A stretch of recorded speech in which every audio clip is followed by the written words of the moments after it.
Hello अस्सलाम वालेकुम। ज़हरा सलीम का ये आर्टिकल आज मैं बनाकर दिखाऊंगी कि इसमें कैसी एम्ब्रॉयडरी हुई है। तो ये कुछ मैंने वीडियो जो है वो रेफरेंसेस दिखाए हैं। तो मैं जो बनाऊंगी ये जो वाइट कलर का ड्रेस बना हुआ है इस तरह से। इसके लिए मैंने ले लिया है ये वाइट कलर का फैब्रिक। तो उसमें यूज़ हुआ है सिल्क का फैब्रिक। आप अपनी मर्जी से कोई भी फैब्रिक यूज़ कर सकते हैं। सबसे पहले मैंने लिए हैं ये सॉरिस की क्रिस्टल स्टोन 3 mm के। फिर मैंने लिए हैं 2 mm की ये पर्ल। उसके बाद ये सीक्वेंस यूज़ करूंगी। देखिए मल्टी शेड सीक्वेंस है, ये पिंक और पर्पल शेड आ रहा है। और इस तरह की मेरे पास डिफरेंट सीक्वेंस है, इसमें बहुत सारे शेड आ रहे हैं, सब में डिफरेंट शेड्स आ रहे हैं, मतलब दो मल्टी शेडेड है ये। उसके बाद मैंने पेंसिल की हेल्प से कपड़े पे ड्रॉ कर लेंगे एक बो, और फिर बो के साइड में जो स्ट्रिंग पास हो रही है वो लगा देंगे। तो इसमें डिज़ाइन बहुत सिंपल सा है।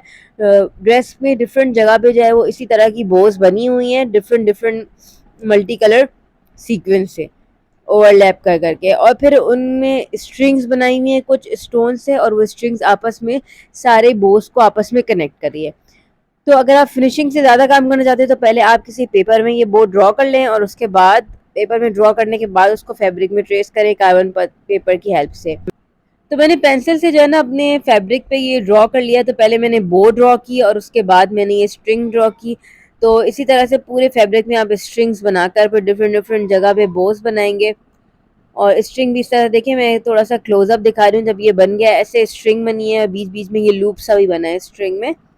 और फिर ये कहीं ना कहीं पे आप जैसे आपने यहाँ पे एक बो बना दी, उसका ऊपर कोई बो बना दी, और फिर इन स्ट्रिंग्स को इसी तरह की बो साइज सबका सेम होगा और बस कनेक्ट कर देंगे। तो मैंने इसको अब अपने फ्रेम में लगा लिया। तो सबसे पहले जो मैं बनाऊंगी वो बनाऊंगी स्ट्रिंग, यानी कि स्ट्रिंग किस तरह से बनी हुई है। इसके लिए हमने सबसे पहले लिया है ये हमारा सॉरिस की क्रिस्टल स्टोन, और ये राउंड शेप में उन्होंने यूज़ किया था। तो मैं ये एक साथ लाइन से लगाती जाऊंगी। तो ये स्टोन इस तरह से लगते जाएंगे। स्टोन को लगाने का दो तरीका है, या तो आप शुरू में जो है वो स्टोन को बीच में रखें और फिर पहले से शुरू करें, या फिर आप बीच वाले होल से डायरेक्ट नीडल को क्रॉस करें और फिर दोनों साइड्स में होल की मदद से स्टिच करें। तो ये इसको लगाना वैसे बहुत ही ईजी है, बीच में इसके होल होता है। चाहे तो इसको पेस्ट भी किया जा सकता है, लेकिन टाकना जो है वो किसी भी चीज़ में अगर आप कोई चीज़ सीते हैं तो वो ज़्यादा मजबूत होती है बनस्बत इसके कि आप उसको ग्लू से स्टिक करें। हम जहाँ पर हमारे पास बिल्कुल ऑप्शन नहीं है कि होल है ही नहीं, हमें ग्लू से स्टिक करना है, वहाँ तो हमें करना ही पड़ेगा।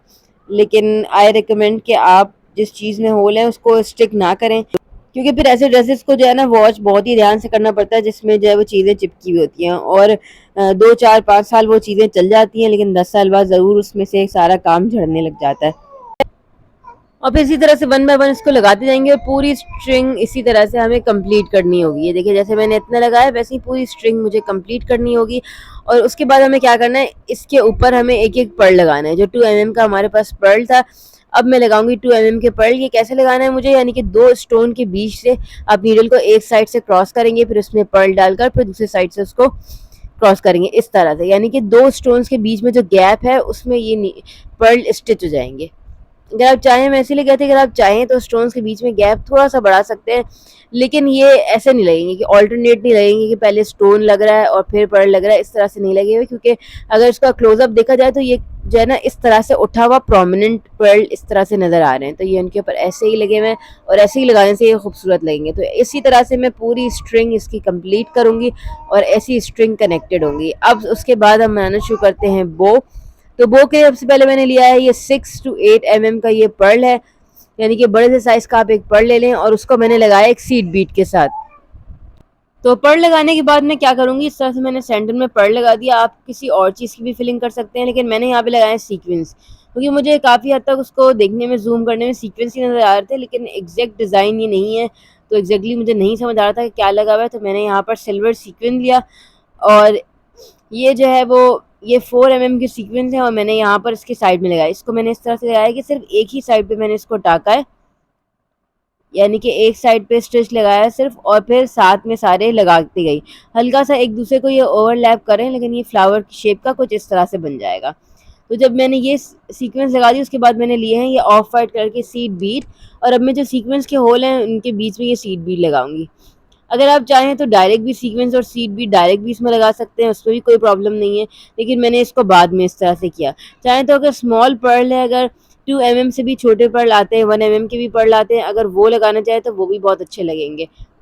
तो इस तरह से हर सीक्वेंस के ऊपर एक seed bead of white colour की लगा ली, और ये अच्छा लगा है। अगर आपके पास स्टोन्स हैं तो स्टोन्स भी लगाए जा सकते हैं। उसके बाद हम बो बनाएंगे, और बो बनाना बहुत ही ईज़ी है। देखने में ये मुश्किल लग रहा है लेकिन ये ईज़ी है इस तरह से कि अगर आपको ओवरलैप करके सीक्वेंस लगाना आता है तो फिर ये बहुत ही ईज़ी है।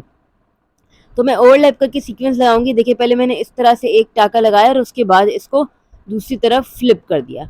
फ्लिप करने के बाद जब हम नेक्स्ट सीक्वेंस लगाएंगे तो फिर वो सिर्फ एक ही टाका लगाना है और वो दूसरे के ऊपर खुद ही ओवरलैप करता हुआ लग जाएगा इस तरह से। तो पहला सीक्वेंस हमने फ्लिप किया और उसके बाद बाकी सीक्वेंस हल्के हल्के से गैप से, पूरा पूरा गैप नहीं छोड़ना बल्कि थोड़ा थोड़ा सा गैप छोड़ना है, सिर्फ होल और उसके फर्स्ट पार्ट जितने गैप, और फिर इस तरह से इसको स्टिच करते जाएंगे। और ये ओवरलैप करके ही पूरे में लगा हुआ है। अगर आप चाहें तो ओवरलैप ना करें। जो इनका दूसरा ड्रेस था बो वाला, बो वाले डिज़ाइन जो है ना इनके बहुत सारे ड्रेसेस में लगे हुए हैं। तो एक और मैंने देखा था उसमें उन्होंने स्मॉल साइज़ का सीक्वेंस, ज़ीरो साइज़ का सीक्वेंस लगाया हुआ था, प्याले शेप का सीक्वेंस जो है, और फ्लैट सीक्वेंस नहीं लगाया हुआ था, और फिर उसको उन्होंने डायरेक्ट ओवरलैप करके नहीं बल्कि डायरेक्ट स्टिच किया हुआ था। तो डायरेक्ट भी स्टिच कर सकते हैं, अगर चाहें तो इससे भी छोटे साइज़ का सीक्वेंस ले सकते हैं। लेकिन जो मैंने वाइट ड्रेस रेफरेंस के दिखाया था उसमें इसी साइज़ का सीक्वेंस लगा हुआ है। तो जैसे मैंने ये बनाया उसी तरह से पूरा पार्ट जो है ना हम कंप्लीट करेंगे। और ये मेरी बो जो है वो रेडी हो गई है। इस तरह से ओवरलैप कर कर के हमने पूरे में लगा दिया, और मैंने ये स्टोन भी जो है ना वो सारे में लगा दिए। बस इन स्टोन्स के ऊपर जो है ना वो मुझे सब में पर्ल लगाना है। मैंने थोड़ा थोड़ा सा गैप दे दिया था ताकि पर्ल जो है ना अच्छे से एडजस्ट हो जाए, लेकिन ज़्यादा गैप नहीं देना है इसके बीच में। उसके बाद ये हमारे ड्रेस का जो है वो फाइनल लुक हो जाएगा। इस तरह से जैसे मैंने यहाँ बो और स्ट्रिंग बनाई है वैसे डिफरेंट जगह पे आप डिफरेंट कलर से बोस बनाते रहेंगे और स्ट्रिंग अटैच करते रहेंगे। अगर आपको वीडियो अच्छी लगी हो तो please subscribe to my YouTube channel.